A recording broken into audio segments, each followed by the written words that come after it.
नमस्ते दर्शकों, this is निशा और आज हम करेंगे पीटी रीडिंग रीऑर्डर पैराग्राफ्स। और मुझे पता है कि हम सबको डिफ़िकल्ट लगते हैं कहीं ना कहीं। बहुत सारी क्लासेस में जहाँ तक मुझे लगता है कि रीऑर्डर पैराग्राफ्स करवाए ही नहीं जाते, क्योंकि हमने भी क्लासेस लगाई हैं और हम देखते हैं इंस्टीट्यूट्स में कि रीऑर्डर पैराग्राफ्स नहीं करवाए जाते। जो बच्चों की मेंटालिटी होती है, क्योंकि पीटी का जो बच्चा होता है उसकी इंग्लिश इतनी अच्छी नहीं होती कि वो रीऑर्डर तक आते आते वो सो जाता है, ऐसा लगता है। तो इतने मुश्किल नहीं होते, अगर हम इंटरेस्ट लेके करें ना तो बहुत आसान है। और इसका जो हम रूल्स हम अक्सर देखते हैं पीटी रीडिंग में, है ना। तो मैं इंट्रो बताऊंगी कि हाँ ऐसे रूल्स होते हैं, लेकिन हमें इंग्लिश की ही ज़रूरत पड़ेगी। इसमें कोई ट्रिक्स नहीं होती। अगर मैं आपको बोलूँ कि ये ऐसे जोड़ देना ऐसे जोड़ देना, नहीं। फर्स्ट ऑफ ऑल आपकी कमांड हो इंग्लिश के ऊपर, तभी आप रूल्स को सेटअप कर पाओगे। अगर आपकी इंग्लिश के ऊपर ही कमांड नहीं है तो then it's gonna be difficult for you. So हम शुरू करते हैं। तो पहले हमें क्या करना पड़ेगा, जो भी हमें ये दी हुई है, इन्होंने एक स्टोरी बनाई हुई है और उसको थोड़ा सा शफल करके दिया हुआ है हमें। और फिर हमें देखना है कि इस पूरी लाइनों में कौन सी ऐसी लाइन है जो हमें किसी एक इवेंट के बारे में इंट्रो दे रही हो। ओके, तो हम इसको पढ़ना शुरू करते हैं और उसके बाद जो भी कोई चीज़ होगी, हमने फर्स्ट लाइन रखी तो उससे रिलेटेड नेक्स्ट लाइन आएगी। फॉर एग्जांपल मैं बोलूँ कि my name is Nisha and I am working at the flamingo overseas. तो पहले मैंने अपना नाम बताया, फिर मैंने बोला I am working at the flamingo overseas. मेरे लिए क्या यूज़ हुआ, आई यूज़ हुआ। यानी कि जो मैंने सेकेंड लाइन बोली वो फर्स्ट लाइन से इंटरकनेक्टेड है ना। निशा आई, ओके, मैं अपने बारे में बता रही हूँ, my name is Nisha and I am working at the flamingo overseas. Okay, तो ऐसे मैं बता रही हूँ। तो यानी कि उस इंटरकनेक्ट करके चलना है हमें। ओके, अब ये हमारे पास स्टोरी है, इसको देख लो। इसमें से हमें क्या करना है, फर्स्ट ऑफ ऑल हमें देखनी है कि फर्स्ट लाइन कौन सी बनेगी। देखो, फोर्थ और फिफ्थ लाइन देखो, इन कॉन्ट्रास्ट, यानी कि इसके विपरीत। इससे पहले कोई ना कोई बात होगी तभी मैं बोलूँगी कि इससे विपरीत मैं ये करूँगी, इसके अलावा मैं वो करूँगी, है ना। कॉन्सिक्वेंटली का मतलब होता है as a result, therefore. तो कभी भी जो कंजक्शंस होती हैं उससे पहली लाइन कभी नहीं शुरू होगी। ओके, ध्यान रखना रीऑर्डर पैराग्राफ्स में। तो हम पहली ही लाइन पढ़ते हैं, over time fashion and peoples taste change. यानी कि जो लोगों के फैशन में और टेस्ट में चेंज होते हैं। और सेकेंड लाइन देखो, such changes affect the demand for products and service. Such changes यानी कि इस तरह के चेंजेस। फर्स्ट लाइन में देखो उसने क्या बताया, fashion in people's taste change. किसमें, फैशन में और पीपल के, लोगों के टेस्ट में चेंज होते हैं। सच चेंजेस यानी कि इस तरह के चेंजेस अफेक्ट यानी कि प्रभावित करते हैं किसको, the demand for products and services. For example अभी हम ज़्यादा क्या खाते हैं, हम पिज़्ज़ा खाते हैं, है ना। तो उसी तरीके से मेरे बच्चों का क्या फेवरेट बन गया, पिज़्ज़ा। अब हम जो पिछली वाली चीज़ें थी हम उनको छोड़ते जा रहे हैं, तो यानी कि हमारे टेस्ट में चेंज हो रहा है। और उसी तरीके से डिमांड प्रोडक्ट की वो बढ़ रही है, सर्विसेज की, है ना। हम आजकल क्या बोलते हैं बच्चे को कि पिज़्ज़ा बनाना सीख ले, बाहर जाके काम आएगा, क्योंकि वहाँ पे लोगों का जो फैशन है, टेस्ट है, वो अलग है। तो उसी हिसाब से हमें सर्विसेज सीखनी पड़ेंगी, प्रोडक्ट्स के बारे में सीखना पड़ेगा, है ना। तो ये लाइन क्या है, दोनों कनेक्टेड हैं। नेक्स्ट देखो, changes in work pattern stand to mean that fewer family sit down. अब नेक्स्ट लाइन भी चेंजेस से ही शुरू है, changes in work patterns tend to mean that, क्योंकि जो हमारे वर्क में, हमारे काम करने के तरीके में जो चेंजेस हैं उनका मतलब क्या है, that fewer family sit down. बहुत कम फैमिलीज़ हैं जो बैठती हैं in the evening for a traditionally produce family meal. यानी कि एक ट्रेडिशनली यानी कि पारंपरिक रूप से जब हम एक बीच में रख के खाना खाते हैं, है ना। Often because of lack of time, अब वो मिस होती है, मतलब ऐसी चीज़ें बहुत कम हैं आजकल। क्यों, because of lack of time. Lack of time, time की कमी क्यों है, क्योंकि हमारा जो वर्क पैटर्न है उसमें चेंजेस आ गए हैं। लोग ज़्यादा टाइम लगाते हैं, पैसे की हमें इतनी ज़्यादा वो हो गई है लालसा, है ना। तो चलो कोई नहीं। तो नेक्स्ट लाइन इससे हम जोड़ेंगे, In contrast, people now tend to spend more time shopping and are therefore more likely to spend time relaxing in a coffee shop or restaurant while on a shopping trip. इसको देखते हैं. Consequently, therefore, इसीलिए people are now more likely to buy take away meals. देखो यहाँ पे वो खाना नहीं खाते साथ में बैठ के क्योंकि लैक ऑफ टाइम है.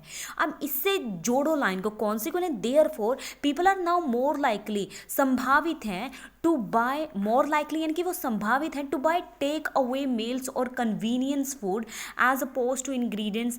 कैसा खाना खरीदते हैं वो? टेक अवे यानी कि जो हमें बना बनाया मिल जाता है, और कन्वीनियंस फूड एज अपोज यानी कि किससे परे?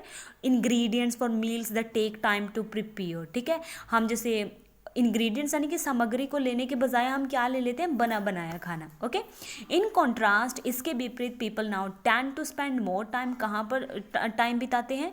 शॉपिंग में. एंड आर देयरफॉर, और इसीलिए more likely to spend time relaxing in a coffee shop और restaurant while on a shopping trip. ठीक है, अब ये मैंने कॉन्सिक्वेंटली ये वाली फिफ्थ लाइन ही थर्ड के बाद क्यों रखी? क्योंकि ऊपर बताया गया था कि बहुत कम फैमिलीज हैं जो साथ में बैठकर खाती हैं, और फिफ्थ में बताया कि इससे विपरीत वो देयरफॉर, इसीलिए वो क्या करते हैं? तो बना बनाया खाना ले लेते हैं और सामग्री के बजाय. ओके, इन कॉन्ट्रास्ट, इससे विपरीत. कॉन्ट्रास्ट का मतलब है विपरीत. ओके, तो हम चेक कर लेते हैं एक बार कलर. हाँ, ठीक है, ठीक है, ये ठीक है हमारा. ओके, अब हम जाएंगे नेक्स्ट पे. होप्स हो कि आपको ये समझ आया होगा. और क्योंकि मैं सच बताऊँ ना तो मेरे को भी डिफ़िकल्ट लगते थे जब शुरू में इंग्लिश नहीं आती थी, है ना. अब शुरू में जब बीच में मेरे को डिफ़िकल्ट लगने लग जाते. कई बार बच्चे ने पूछा, नहीं बताना आया, तो कई बार उस चीज़ के बारे में नॉलेज ही नहीं होती, तो वो लगता है कि नहीं यार मेरे को भी नहीं आता शायद, है ना. अगर हम थोड़ा सा वर्क करें ना तो वो बड़ा आसान लगता है हमें. ओके, तो अगर करते रहेंगे ना, अगर मैं 3-4 बार किसी को बताऊंगी, वो मेरे दिमाग में आ जाएगा कि हाँ ये चीज़ ऐसी होगी, ऐसी होगी. ठीक है, तो ऐसे ही आपको करना है. 2-3 बार करो, 2-3 बार नहीं, वो थोड़ा कम लग रहा है, फिर भी समझ नहीं आ रहा, फिर आप 4 बार कर लो, फिर 10 बार कर लो अगर 4 बार में भी नहीं आ रहा, है ना. तो अब हम चलते हैं नेक्स्ट पे.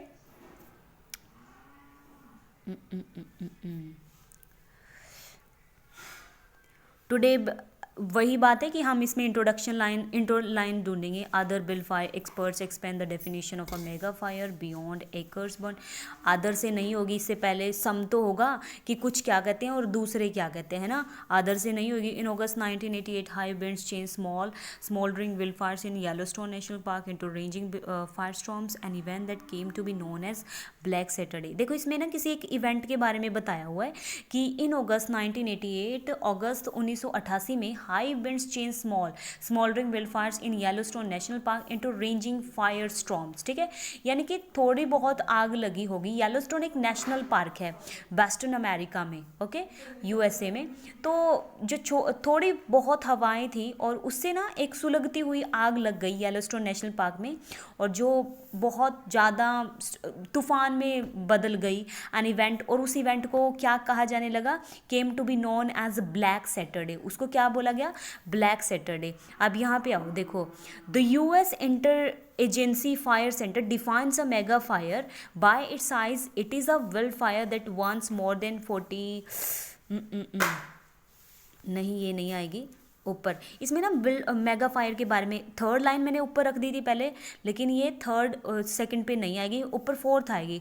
Today bill fire experts call the burning of Yellowstone. देखो जो आग लगी थी ना येलोस्टोन में, located in the western United states, something else a mega fire. उसको क्या बोलते हैं experts? Mega fire. Okay, mega fire यानी कि जब बहुत ज़्यादा पार्ट लैंड का जल जाए उसको आग से, तो उसको हम मेगा फायर बोलते हैं. ठीक है, इसमें डेफिनेशन भी देगा.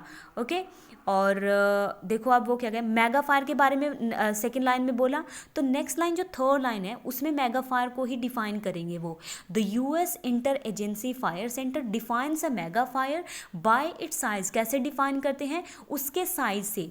Okay, it is a wildfire that burns more than 40,400 hectares of land, यानी कि 100,000 एकड़ जब जल जाती है आग से तो उसको हम मेगा फायर बोलते हैं। ठीक है, अब यूएस इंटर एजेंसी ने डेफिनेशन दी और दूसरे जो एक्सपर्ट्स हैं, अदर विल्डफायर एक्सपर्ट्स, यानी कि जो आग जंगल के आग एक्सपर्ट होते हैं, एक्सपेंड द डेफिनेशन, वो डेफिनेशन जो उसने यूएस इंटर एजेंसी ने दी है ना उसको एक्सपेंड करते हैं। इससे कनेक्ट हुई यानी कि इससे नीचे आएगी okay, of a mega fire beyond acres burned, beyond acre burns to mil bill fires that have an unusually large impact, यानी कि जिसका एक ऐसा, ये वो फायर है जिसका इम्पैक्ट, प्रभाव किसके ऊपर भी पड़ता है, लोगों के ऊपर और इन्वायरमेंट के ऊपर। ठीक है, तो चेक कर लेते हैं। ठीक है, ये सही है। ठीक है, अब हम चलेंगे नेक्स्ट पे। They can be either very cold or hot, although most of them are found in subtropical areas. Any vegetarian and wildlife living in a desert. Deserts are dry areas where rainfall is less than 50 centimeters per year because of their extreme. Deserts are dry. Any vegetarian and they can be either cold. देखो दे pronoun है यहाँ पे, because of their extreme, उनकी extreme condition के कारण, यानी कि ये डेजर्ट्स के बारे में ही बता रहा है। Okay, they can be either very cold और hot, although most of them are found in subtropical areas. Any vegetarian, ठीक है, मैंने ये ऑर्डर में लगा दिया है। अब देखती हूँ, deserts are dry areas, deserts क्या होते हैं, सूखे एरियाज होते हैं, वेयर रेनफॉल इज़ लेस, जहाँ पर जो बारिश होती है वो कहते हैं बहुत कम होती है, लेस देन 50 सेंटीमीटर्स, यानी कि 50 सेंटीमीटर से कम होती है, 20 इंचेस पर ईयर, हर साल। Okay, they can be either very cold, देखो दे किसके लिए यूज़ हुआ है, डेजर्ट्स के लिए, या तो वो बहुत ज़्यादा ठंडे हो सकते हैं या फिर बहुत ज़्यादा गर्म। Although most of them are found in subtropical areas, हालांकि उनमें से ज़्यादातर कहाँ पर पाए जाते हैं, सब ट्रॉपिकल एरियाज। ये शीतोष्ण कटिबद्ध ऐसे कुछ नाम होते हैं और ये इसमें हमें डीप में जाना पड़ता है तो उस पर हम नहीं जाएंगे। तो अभी हम यही देखते हैं कि डेजर्ट्स के लिए दे यूज़ किया, उसी के बारे में बता रहा है कि वो या तो ठंडे हो सकते हैं या ज़्यादा गर्म, because of their extreme condition, यानी कि उन एक्सट्रीम मतलब गंभीर condition. There is not as much biodiversity found in deserts, यानी कि बायोडाइवर्सिटी यानी कि जंगली जीव जंतु वहाँ पर ज़्यादा नहीं पाए जाते। क्यों? क्योंकि उनकी एक्सट्रीम कंडीशन के कारण। Any vegetarian and wildfire living in a desert, अगर कोई जंगली जीव रह रहा है या कोई प्लांट है तो मस्ट हैव, होनी ही चाहिए, क्या होनी ही चाहिए, स्पेशल अडेप्टेशन। अडेप्टेशन क्या होती है, जब हम सराउंडिंग के हिसाब से अपने आप को सर्वाइव करते हैं। ओके, अपने आप को ढाल लेते हैं for surviving in a dry environment. ठीक है, तो उसे हम बोलते हैं अडेप्टेशन, यानी कि जब हम सराउंडिंग के हिसाब से अपने आप को ढाल लेते हैं और उसी चीज़ में जीते हैं। ठीक है, तो ये था, चेक कर लेती हूँ सेकंड, चलो देखते हैं, ये भी ठीक है।